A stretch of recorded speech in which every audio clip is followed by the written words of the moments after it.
Good morning, everybody. Uneducated economist here. So, I have been given a hard time in the past because I am a strong dollar theorist.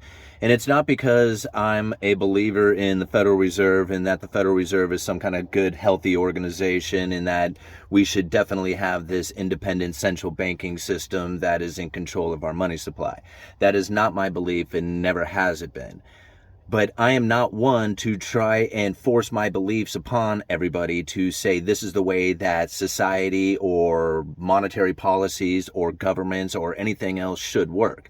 I try to look at things for the way they are and try to conduct myself in the best fashion I can so that I can do the best for me and my family. That's how I try to do things. So when I am a predictor of what the Federal Reserve is going to do, it's not because I'm on the Federal Reserve side. Like, I am actually a believer that we should end the Fed and move to competing currencies. Now, a lot of people might argue with that, but that's what I believe. Now, when it comes to what is happening right now with the dollar is strengthening. It is getting stronger by the minute. And I said it a long time ago that the dollar is going to grow stronger than anybody could ever imagine, and that it's going to grow stronger than anybody ever had thought that it was going to, like in their lifetime. If you like okay, I guess I'm kind of stumbling over my words.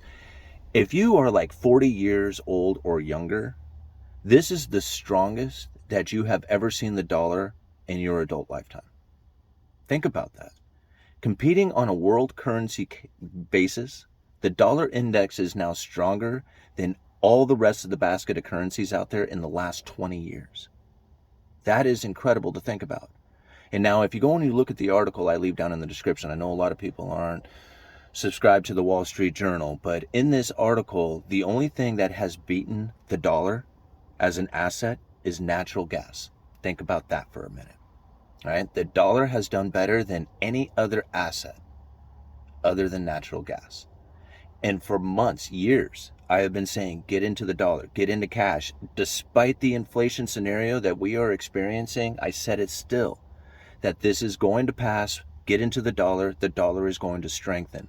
And now what we are going to see is the dollar destroying nations and corporations around the world. See, a lot of people, when it came to this inflation scenario and how strengthening and weakening the dollar was going to exist going into the future, everybody saw the inflation scenario, saw the prices of everything going up, and they immediately saw the Federal Reserve and the money printer go burr, and that was the reasoning for all these prices to move up. And now, if you had followed me on this channel, I was saying it was more about a supply chain breakdown. I had said it when it was happening. I've stuck to that. I will not change that point of view. Now, when it comes to the monetary policies coming from the Federal Reserve, yes, there was a lot of money printing that happened. I mean, it's especially when you have such propaganda out there. And now a lot of people didn't even realize that they were spreading the propaganda by talking about how much Federal Reserve money printing there was happening. Now, if you understand what quantitative easing is and how quantitative easing is actually not just money printing and injecting money into the system, that money has to eventually be lent into the system. Otherwise, it sits on the balance sheets of the big banks, it sits on as part of the assets of the big banks' balance sheets. It's like, and it has to be lent into existence in order for it to really have an impact on the economy. Now, the perception of all this money printing really does have an impact on the economy. And there is a lot of cause and effects that comes from all this quantitative easing, but it's not necessarily the inflationary scenario that a lot of people would anticipate it to be. If you go back and you look at the original quantitative easings, 1, 2, 3, 4, it didn't do the inflation that the people were anticipating it was going to. In fact, the Federal Reserve failed to get to their 2% inflation rate like their target mandate, or not, I guess it's not mandated, but their target was intended to do. They only achieved it a couple of times during that.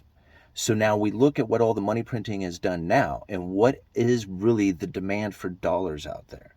Because that's really what it comes down to. A lot of people look at the available money supply and they look at all the goods and services and then they compare that. But what they don't necessarily look at is the demand for dollars out there in order to pay debts. Think about that for just a minute. Because a lot of people just look at the goods and services, say, okay, when the goods and services and you got dollars and you compare these two. But then when you start adding debt into it as well, like how much demand for dollars is there in order to pay off debt? And now during this quantitative easing and the interest rates dropping as low as they have, and the demand for loans, right, for people to borrow money, and that interest rate being as low as it is, and getting the best interest rate by taking out those loans in dollars, created a demand for dollars around the world that was much bigger than anybody is anticipating.